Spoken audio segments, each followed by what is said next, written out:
night and day. For next to nothing pay, so they can't see their way. We don't enjoy equal facility. Like Pharaoh and company, brainwashing we say we free. We just can't go this way. We just can't go this way. Please deliver us today. We just can't go this way. Time to make them oppress us pay. We just can't go this way. So the children could see their way. We just can't go this way.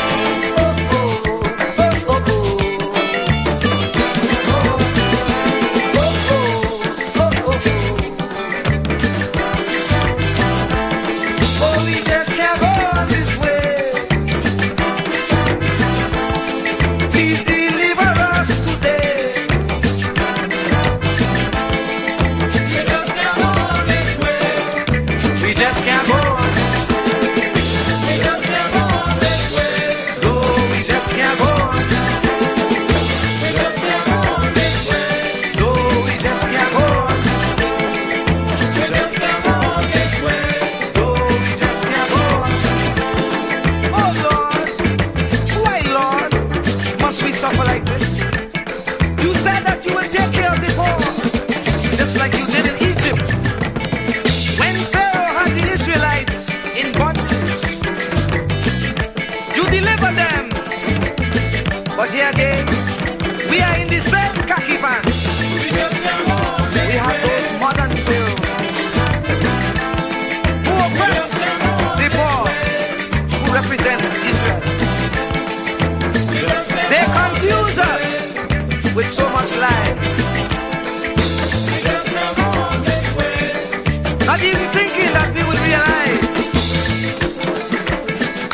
And if we criticize, we could be ostracized. We don't know who to trust. That's why I say, Lord, please listen to this prayer that comes from the poor. Another Moses again. Oh, we just can't go this way. Please deliver us today. Time to make them.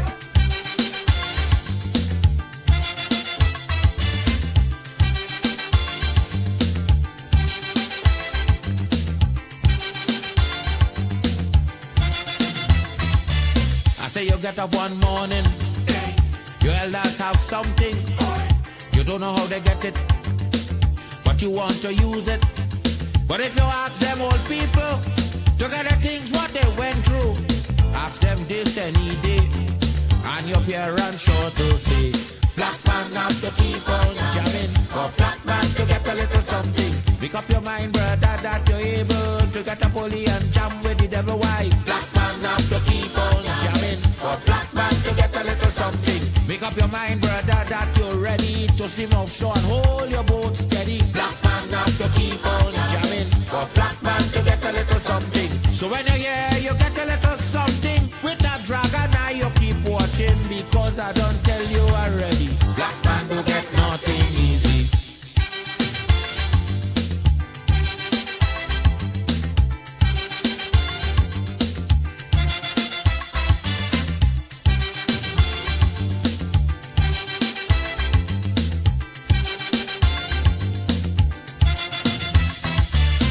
You get up one morning, and oil money running. How it come you don't know, so that it care how the thing go.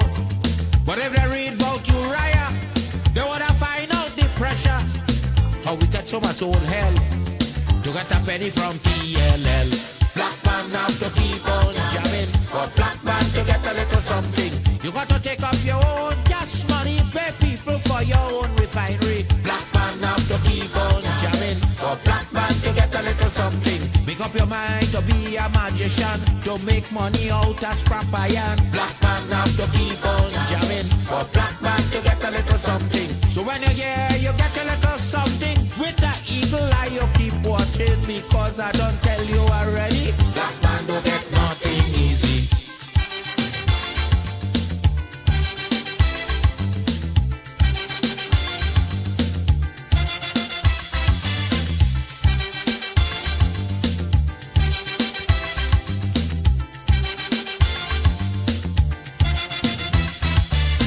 say we got up one morning, independence happening, getting the thing come easy. Now they're taking liberty, but if they know about petition, we are to send to England for some woman to tell we in this colony free. Black man have to keep on jabbing, for black man to get a little something. You got to go to conference in England to get independence in your own land. Black man have to keep on jamming, for black man to get a little something.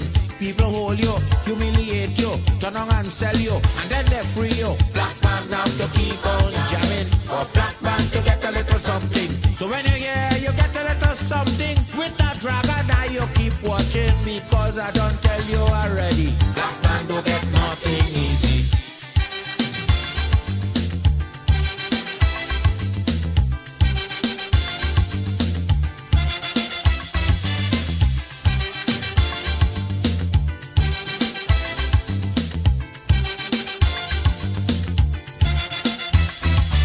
So when a black man gets something, he got to start thinking.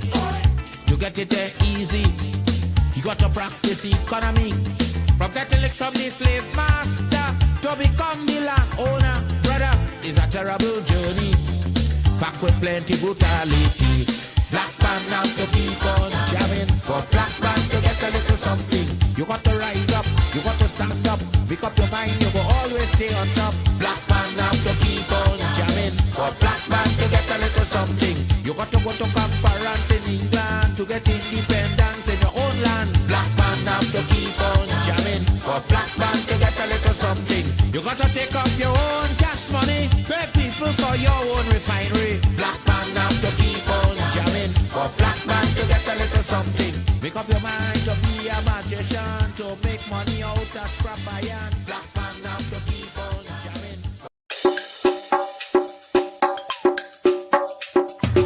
Keep me as the apple of thine eye. Hide me under the shadow of thy wing. O Lord, my Savior.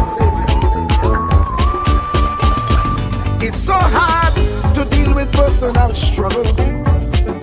So sad when you feel alone in your trouble. It's real hard when you want to talk to a brother. It's so bad because of how some look at you after. So Jesus, cover me while you fix it. Cover me while you fix it. Cover me while you fix it. Jesus, cover me. Cover me while you fix it. Cover me while you fix it. Cover me while you fix it. Jesus, cover me. Cover my head. Satan want me dead. Cover my back from human attack. So Jesus, cover me while you fix it. Cover me while you fix it. Jesus, cover me while you fix it. Jesus, cover me. People see you smile, but don't know the hurt that you're feeling. Even as God's child, at times your heart does be bleeding. Where can you go when you're really looking for healing? Who know how to flow when your soul needs some restoring? So Jesus, cover me while you fix it. Cover me while you fix it. Cover me while you fix it. Jesus, cover me. Cover me while you fix it. Cover me while you fix it. Cover me while you fix it. Jesus, cover me. Cover me home from evils unknown. Cover my feet so I'll never retreat. Oh Lord, cover me while you fix it. Cover me while you fix it. Cover me while you fix it. Jesus, cover me.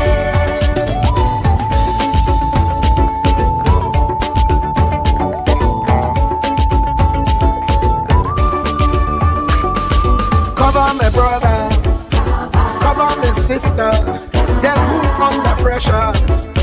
Cover the preacher, every church worker, the young believer. Cover the worship leader and intercessor, every gospel minister. Cover. Jesus alone is the one who has the real answer. The one on the throne is the true and loving Father. He will hold your hand and keep you from going under. He